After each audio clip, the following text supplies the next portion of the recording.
যে রাসূল সাল্লাল্লাহু আলাইহি সাল্লাম যেগুলো বলছেন এগুলো পড়লে তোমার সারাদিনের সব প্রয়োজন মিটে যাবে বা তোমার সব রকমের সমস্যা দূর হয়ে যাবে। প্রথমে পড়ি আল্লাহুম্মা ইন্নী আউযু বিকা মিনাল হাম্মি ওয়াল হাযান ওয়াল আজজি ওয়াল কাসালি ওয়াল বুখলি ওয়াল জুবনি ওয়া দালাইদ দাইনি ওয়া গালাবাতির রিজাল।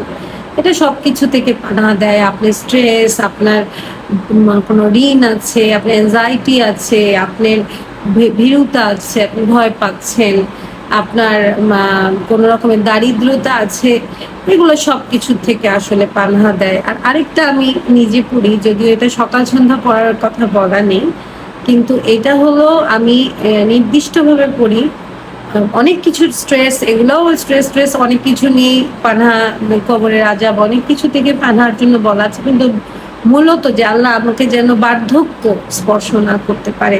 বার্ধক্য মানে কিন্তু শুধু সৌন্দর্য নিয়ে যে আমি এটা করি সেটা না, এটা হলো যে আমি যে বার্ধক্যে মানুষের শরীর যে নষ্ট হয়ে যায়, মানুষ হাঁটতে পারে না, আমি ওইটার থেকে পানাহ চাই। ওটা হলো আল্লাহুম্মা ইন্নী আউযু বিকা মিনাল বুখলি ওয়া আউযু বিকা মিনাল জুবনি আউযু বিকা মিন আন উরাদ্দা ইলা আল সরি আরেকবার আল্লাহুম্মা ইন্নী আউযু বিকা মিনাল বুখলি ওয়া আউযু বিকা মিনাল জুবনি ওয়া আউযু বিকা মিন আন উরাদ্দা ইলা আরযালিল উমর ওয়া আউযু বিকা মিন ফিতনাতিদ দুনিয়া ওয়া আযাবিল কবর। এটা হলো আপনি কবরের আযাব, সেম যে কোনো রকমের আপনার অ্যাংজাইটি, ডিস্ট্রেস, হিউমিলিয়েশন, এগুলা থেকে বাঁচার জন্য আমি নির্দিষ্ট করি।